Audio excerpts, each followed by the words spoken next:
lequel regorge en son sein. Le problème énergétique de notre pays, franchement, à un moment donné, je regarde et ça fait parce que vraiment, nous avons encore le sens patriotique qui nous a accompagnés quand nous étions zaïrois.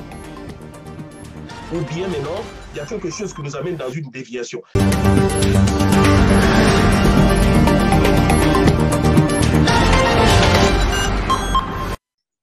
Bonsoir, professeur. Comment vous allez? Oui, je vais très bien, oui, merci. Vous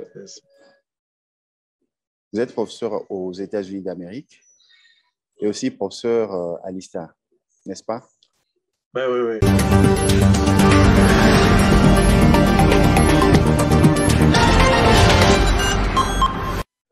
Le second jour des épreuves des examens d'État, comment vous appréhendez cela, les examens d'État ici en République du Congo? Ben, franchement, les examens d'État, moi, je dirais que ce n'est plus ce que moi j'ai vécu personnellement. Parce que Pourquoi? bon, j'ai fait toutes mes études chez nous au Congo et plus précisément dans l'ancienne province du Kasaï occidental, qui est appelé le Kasaï central aujourd'hui. Et bien sûr, j'ai fait les maths physiques là-bas. J'ai encore pas mal d'amis avec qui j'ai fait l'école primaire, secondaire, et tout ça que bon, je continue à côtoyer. À l'époque, c'était quand même très sérieux. Hein. Bon, on prenait le temps d'étudier et puis, disons, les épreuves étaient vraiment une façon honnête de voir de quoi on était capable. Mais semble-t-il aujourd'hui que c'est devenu un peu comme une fête.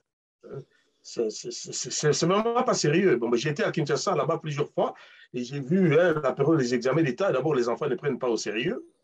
Et puis, on a toujours des bruits de gauche à droite, des gens qui font des coopérations pour aller trouver des questions ou quoi. Ça, je ne comprends plus. Et puis, bien sûr, ce que l'on voit après, c'est quoi quand il s'agit, on donne la proclamation, c'est la prolifération des côtes. Ça, je ne comprends plus. Il y a beaucoup de 70%, de 80%. Et puis, quand ces enfants arrivent à l'université, on ne voit pas vraiment la différence. Alors que moi, je Selon me vous, souviens. il faut une réforme de ce secteur de l'enseignement. Par où commencer? Oui, Parce que vous-même, vous êtes enseignant et vous soutenez les innovateurs, les jeunes innovateurs. c'est ça. Oui. En fait, moi, je dirais qu'il est temps que nous puissions revenir là où on était. Parce que, bon, à quoi ça sert de réinventer la roue alors que, bon, hein, nous avions nous-mêmes eu cette roue. Bon, je me souviens, quand je suis allé à l'école, c'est que l'enseignement était dans notre Zaïre. Disons, moi, j'ai vécu encore un peu du temps de la République démocratique du Congo, avant que bon, le pays ne devienne Zaïre. Et à cette époque-là, franchement, d'ailleurs, moi-même, je suis un fruit de l'enseignement du Congo, du Zaïre. Mais franchement, aujourd'hui, je vous assure que le niveau a beaucoup baissé. Beaucoup, beaucoup, beaucoup baissé.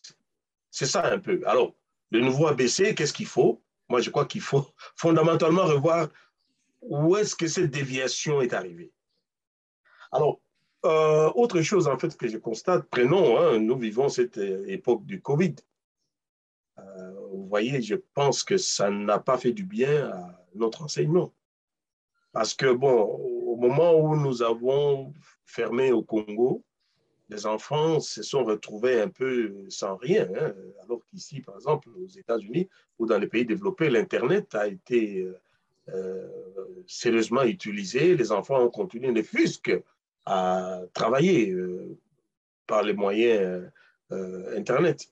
Et moi-même, je dirais même que les compagnies comme General Motors aussi, où je travaille aussi, on n'a rien perdu parce qu'on a continué à travailler sur le net. Mais quand je suis allé donner cours au Congo, bah, je vous assure, ben, ce n'était pas facile.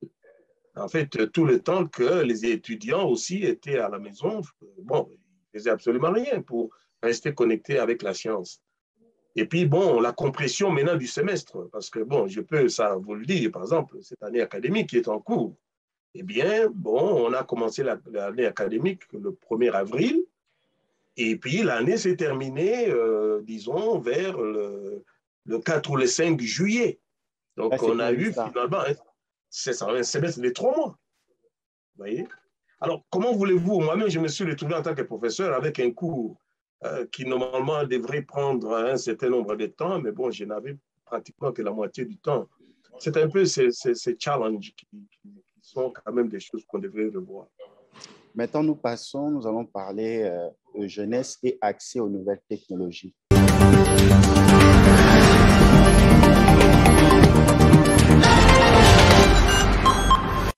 Parce qu'avec la COVID, l'accès aux inventions, à la nouvelle technologie est très importante. Quelles sont les propositions que vous pouvez faire dans ce domaine-là?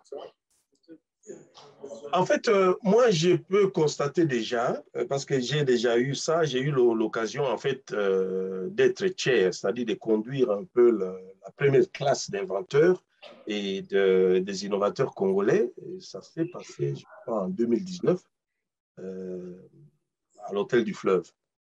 Et donc, ça a Avec été chapeauté. l'accompagnement de l'ancien Premier ministre, C'est ça, oui, il a Malo lui-même Kamba. participé. C'est ça, il a participé d'ailleurs lui-même au moment où on donnait les prix. Et ça a été sponsorisé par 2 ministères, le ministère de l'Industrie et celui de la Recherche scientifique. Et là, franchement, j'étais impressionné par le sens innovateur du jeune Congolais. Mais moi, ce que je peux voir, c'est qu'en fait, ces jeunes n'est pas bien encadré. Vous voyez? Et pourquoi est-ce que je dis qu'il n'est pas bien encadré? Parce que je me souviens moi-même, juste après cette séance, j'ai reçu pas mal d'appels et des jeunes qui voulaient savoir un peu quand est-ce que la deuxième édition va se faire pour qu'ils puissent se lancer, ceux qui avaient des idées, peut-être qui n'avaient pas réussi, qui voulaient en fait améliorer, ceux qui avaient réussi et qui se demandaient finalement mais où est-ce qu'on allait. Bah, écoutez, permettez-moi de je vous dise que bon, depuis ce temps-là, je ne sais même pas ce que c'est devenu, tout ça. Donc, voilà un peu. Vous n'avez plus de suivi par rapport à cette activité d'innovation. Vous avez primé les jeunes, ainsi de suite. Il n'y a plus de suivi. Il n'y a plus de suivi. Voilà. Il n'y a plus de suivi et ça, c'est vraiment regrettable. Vous Et avez pu bon, entrer en contact avec le ministère de la Recherche ou le ministère de l'Industrie, par exemple? bon, disons, c'est un peu difficile. Hein. Comment est-ce que je peux interpeller le ministère? Moi, j'ai eu d'ailleurs une émission juste après ça, quelques interviews de gauche à droite où je ne faisais que marteler le fait que j'étais vraiment très ouvert à continuer à travailler avec mes jeunes frères, essayer de partager un peu tout ce que j'ai, parce que moi-même, j'ai dans mon actif une cinquantaine d'inventions, de brevets ici aux États-Unis et une centaine au travers le monde. Donc, j'en connais quelque chose. Et bon, je voulais continuer un peu cet effort. Malheureusement, donc, il n'y a pas eu de suivi. Et puis, la COVID est venue. Et puis, bon, voilà, jusqu'à aujourd'hui. J'espère franchement que cette émission pourrait être suivie par au moins un des 2 ministres. Ou encore, parce que je sais que tout ça a été fait par le patronage de la présidente de la République. Parce que le président devait être là lui-même, en personne. Et je crois qu'il a dû voyager vers le Gabon et c'est ce qui a fait que le Premier ministre est venu le remplacer. Donc, voilà. Nous resterons dans la jeunesse, mais nous allons chuter et terminer avec ce point.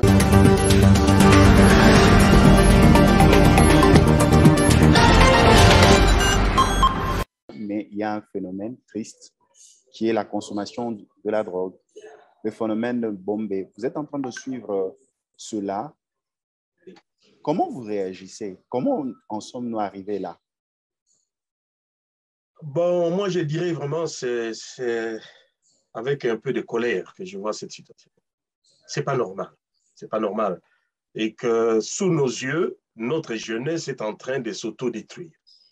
Et bon, et je dirais plutôt, bon, cet aveu d'impuissance et aussi, comment je dirais, je répète encore des colères, parce que c'est pas normal.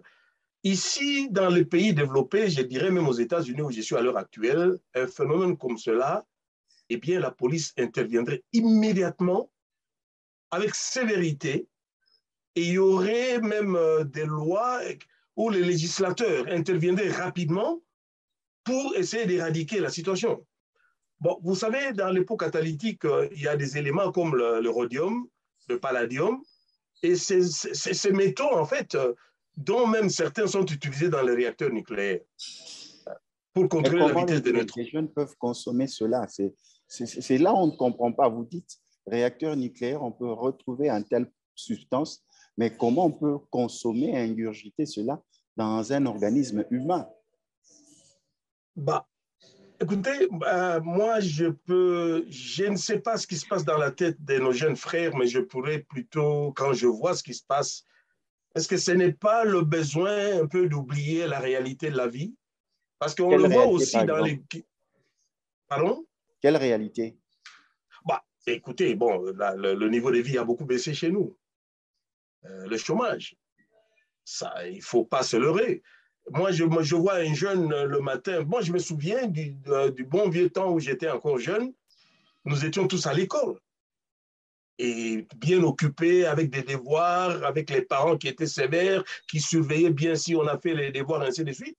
Moi, me semble-t-il qu'il a laissé aller chez nous les adultes aujourd'hui. Je le vois même à l'université. À un moment donné, je donne parfois des leçons de morale à mes étudiants pour dire, écoutez, est-ce que vous réfléchissez, ou du moins que vos parents ont payé et fait le sacrifice que vous soyez là? Et depuis que je vous regarde là, vous êtes en train de parler ou d'écouter quelque chose dans votre téléphone portable.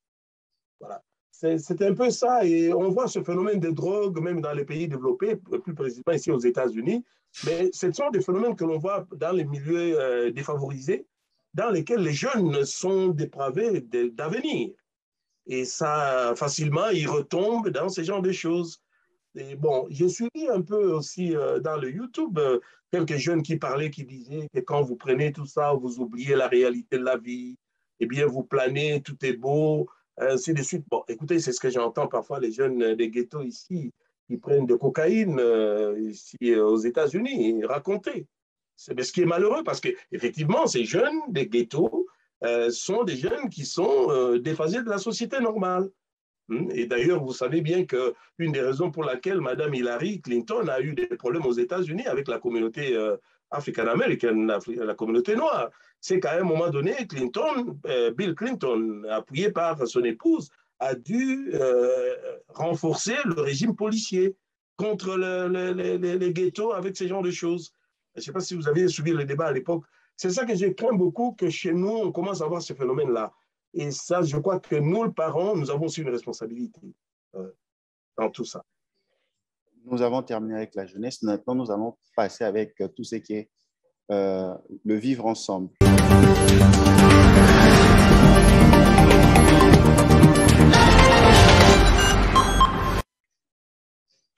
Aujourd'hui, nous remarquons un phénomène qui est le tribalisme, le régionalisme. Certains acteurs politiques sont en train d'instrumentaliser surtout les jeunes, certaines personnes dans la société pour s'en prendre à d'autres.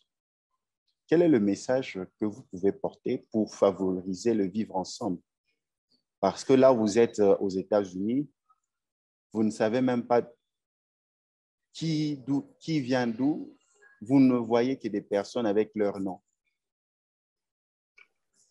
En tout cas, vous le dites très bien et je pense que, bon, avant d'ailleurs que je vienne ici aux États-Unis, j'ai fait mes études d'ingénieur civil en Belgique et mon doctorat. Donc, j'ai quand même vécu pendant longtemps en Belgique.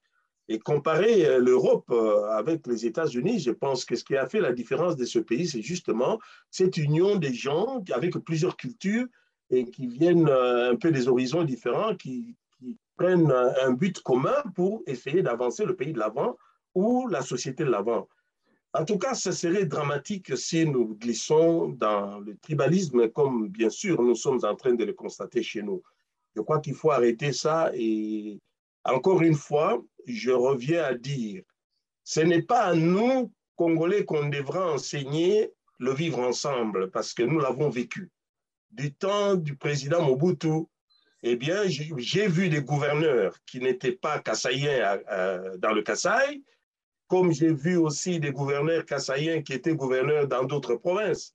Moi-même, mon papa, en fait, bon, a été a travaillé au Sankourou, et puis il est parti au Kasaï occidental, et puis à Kinshasa, puis au Shaba, aujourd'hui Katanga. Donc, il faut arrêter ça. Je pense que ces genres de démons, ce sont des démons d'autodestruction que nous devons condamner violemment et on ne peut pas accepter ça. Et par exemple, selon vous, quelles sont les causes qui conduisent à tout ça?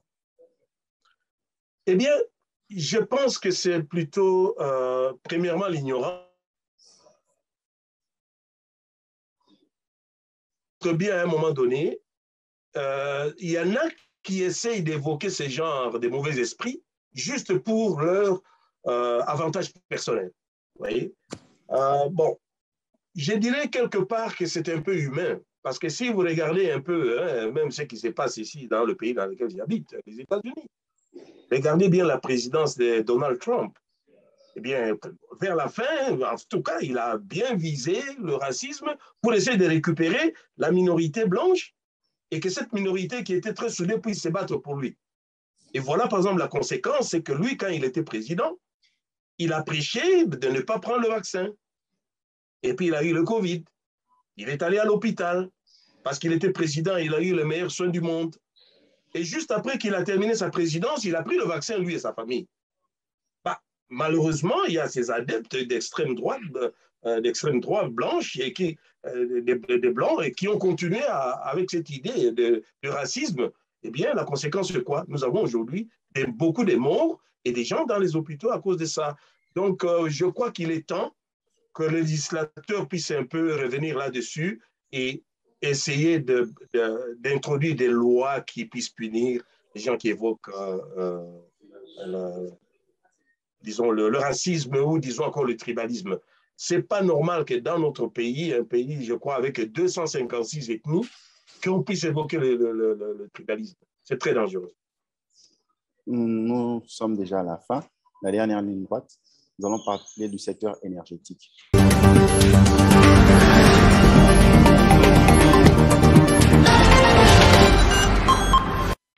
Les défis énergétiques qui se présentent devant la République démocratique du Congo. Comment vaincre ces défis énergétiques? Comment pouvoir donner de l'électricité aux coins les plus reculés de notre République?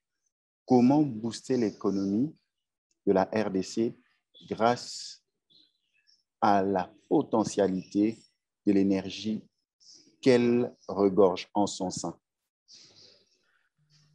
Ben, le problème énergétique de notre pays, franchement, à un moment donné, je regarde et ça fait mal au cœur. Je commence à me demander moi-même si, franchement, nous avons la volonté de résoudre le problème. Je regrette beaucoup de le dire de cette façon. Chaque gouvernement qui est venu au pouvoir, le premier leitmotiv, c'était Inga 3. C'est toujours Inga 3. Inga 3 a commencé depuis les Belges. Mobutu a pris cette chanson-là, bien sûr. Il a réalisé en 72 Inga 1, en 82 Inga 2, et puis il en a parlé de Inga 3. Et puis, bien sûr, le président Joseph Kabila, qui vient de sortir, a parlé encore d'Inga 3. Et aujourd'hui, le président, son Excellence, le président Tshisekedi est en train d'en parler. Mais mon frère, revenons un peu en arrière. Regardez la situation de notre économie. Et regardez la situation du Covid aujourd'hui. Qui va nous donner ces milliards de dollars à investir pour produire cette énergie en très grande quantité, dont je ne sais même pas, effectivement, ce que nous allons en faire dans l'immédiat. Bon, je vais vous dire pourquoi est-ce que je dis ça. Observez très bien, en fait, que dans le régime du président Kabila, le but de Inga 3 était beaucoup plus précisément de vendre l'énergie à l'Afrique. C'était un peu comme faire du commerce avec l'énergie. Bien que quelque part, il y avait un peu, on se posait des questions, mais bon, notre frère qui est à Timbulu, au fin fond du village, comment est-ce qu'il allait franchement bénéficier de ce schéma-là? C'était difficile à comprendre. Bon, maintenant nous sommes dans la présidence de son Excellence Félix Tshisekedi, et vous êtes, je crois, au courant du fait que nous avons deux courants différents de Inga 3, deux versions. Il y a la version que moi j'appellerais la version australienne, dans laquelle il y a un groupe de nos compatriotes qui négocie avec les Australiens pour essayer de créer une industrie d'hydrogène.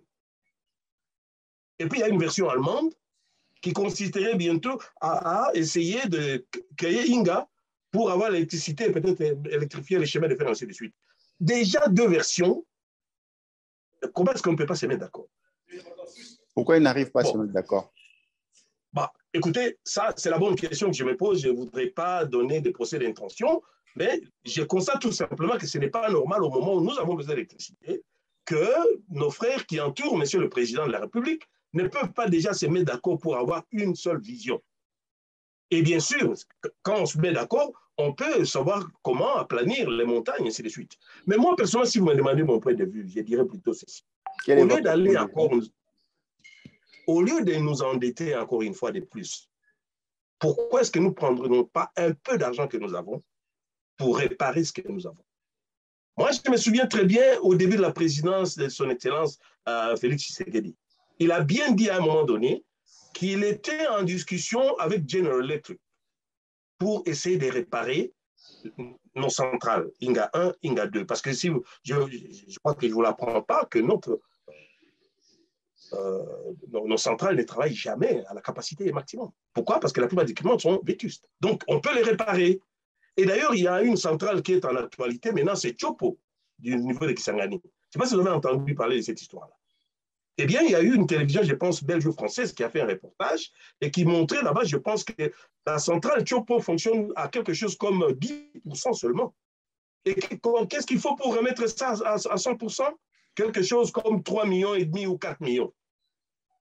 Est-ce que vous pensez que notre pays n'a pas 4 millions de dollars pour investir dans ces centrales et remettre la Chopo au fonctionnement à 100%? Même si ça n'arrive pas à desservir toute la population, parce que la population a augmenté dans notre temps, mais au moins on va quand même alléger le mal. Et bien sûr, quand vous regardez aussi au niveau, par exemple, de Kinshasa, nous avons Inga 1 et Inga 2, mais la quantité d'électricité qui vient à Kinshasa n'est pas suffisante.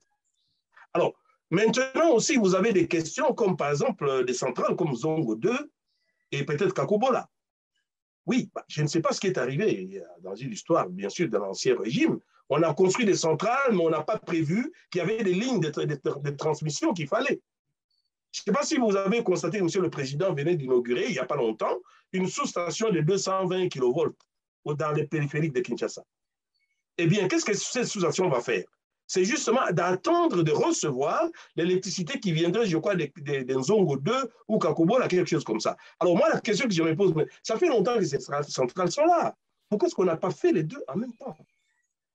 Et d'après ce que j'ai entendu, que ce seront les Chinois qui vont construire la sous-station, elle sera terminée en 2023. Vous entendez ça? Donc, dans l'entretemps, ça dit qu'il y a quelque chose qui marche. Est-ce que vraiment nous avons la bonne volonté? Ça, je me demande. Parce qu'ici, aux États-Unis, je vous dis, chaque fois qu'il y a un problème, la première chose, le politique mobilise les techniciens. Et les techniciens se réunissent pour aplanir les montagnes, essayer de faire ce qu'on appelle en anglais le brainstorming, et sortir avec un document unique signé par tout le monde, avec des accords en commun. Mais moi, je viens de vous dire, mon frère, que déjà aujourd'hui, à la présidence de la République, nous avons 2 projets Inga 3. Essayez de faire votre investigation. Vous êtes journaliste d'investigation, vous allez constater, posez-vous la question. Alors, à un moment donné, bon, bientôt, c'est 2023. Monsieur le Président devra se présenter aux élections. En matière d'électrification, qu'est-ce qu'il pourrait dire? Imaginez, par exemple, si moi j'étais conseiller de quelqu'un qui était, disons, qui allait contre Monsieur le Président. Puisque vous lui donnez ces conseils-là, me posez la question, pourquoi est-ce que nous avons 2 versions? Difficile à comprendre. Alors, je ne sais pas, je crois qu'à un moment donné, je commence à me poser la question, est-ce que vraiment nous avons encore le sens patriotique qui nous a accompagnés quand nous étions zaïrois? Ou bien maintenant, il y a quelque chose qui nous amène dans une déviation. Et c'est ça que nous voyons les démons, par exemple, du tribalisme qui viennent. Bah, écoutez, moi, par exemple, mon papa est d'origine du Maniema. Et puis, j'ai été né au Sankourou et j'ai grandi au Kasaï occidental.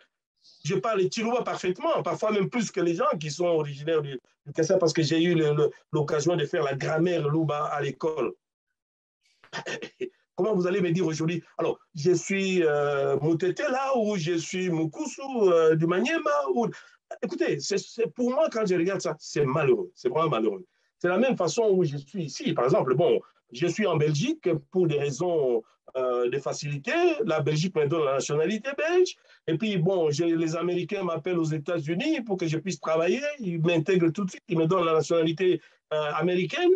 Et puis, bon, et tout de suite, dès que je reçois la nationalité américaine, les Belges m'écrivent, le Premier ministre belge m'écrit pour me dire, écoute, reste ce que tu es, nous sommes fiers de toi, et tu es toujours belge, porte toujours notre étendard, et sois américain, n'oublie pas tes origines congolaises. Écoutez, là, je me sens bien. Mais que quelqu'un vienne, bon, de temps en temps, j'entends ce genre de choses. Oh, ben là, vous êtes américain ou vous êtes belge. Écoutez, quand j'entends ça, je dis, écoute, Israël est devenu Israël à cause de la diaspora juive des États-Unis. Et vous savez, par exemple, aujourd'hui, que le président du Sénat américain est un juif.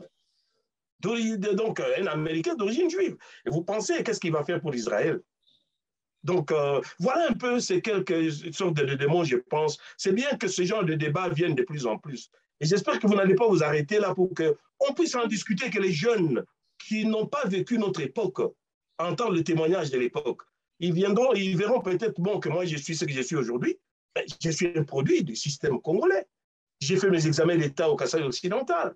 J'ai un ami aujourd'hui, l'actuel DG de l'aviation civile, était un ami avec qui nous étions en maths physique à Kananga et nous avons terminé ensemble.